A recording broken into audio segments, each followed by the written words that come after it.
At 5, shocking revelations about years of sex abuse by local priests. Documents even the Archbishop of Milwaukee says will rock you to the very core. Live at 5 starts now. From today's TMJ4. This is breaking news now.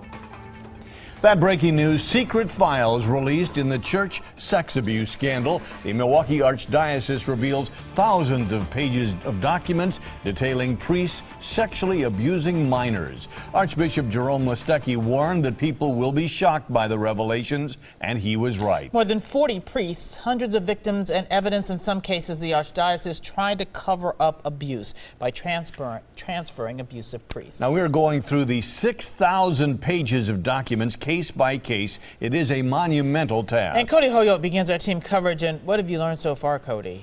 Well, Mike Carroll, this is what we're sorting through. This is only a fraction of it. It's nearly 6,000 pages of documents surrounding 45 priests who all sexually abused at least one child. But this is more than just a timeline of events. We found details on how the church tried to transfer offenders from place to place, and even at one time or another paid them off for leaving the priesthood. I know I am afflicted with a sexual disorder, and it knives at my heart to say that. It's a problem that plagues the Catholic Church to this day. Countless victims and a scandal that shakes Milwaukee to its core. The Archdiocese decided to release thousands of documents displaying some crimes unknown to the public before now. He told me, don't tell your mom and dad. You know, your dad would be very angry. The files discuss the deeds of 45 men. You've heard some of the names before. William Effinger, Lawrence Murphy, Siegfried Wadira, men of the cloth accused of sexually abusing a number of young boys. But it's the way the church dealt with these crimes that's now coming to light. A number of priests would be transferred from parish to parish. Some would request the moves themselves.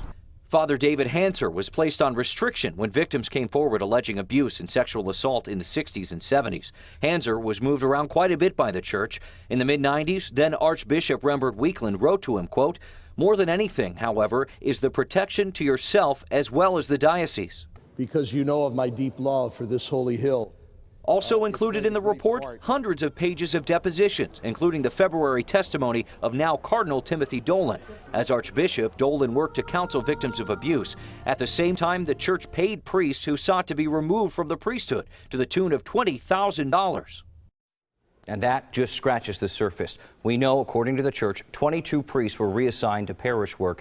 Nearly half of them abused again after being relocated. The church did implement some background checks and some strict restrictions, even some monitoring programs. We'll look more at that tonight at 6. Mike and Carol. Yeah, we knew this was going to be bad, but the volume of information here is just really unthinkable. Thank you, Cody.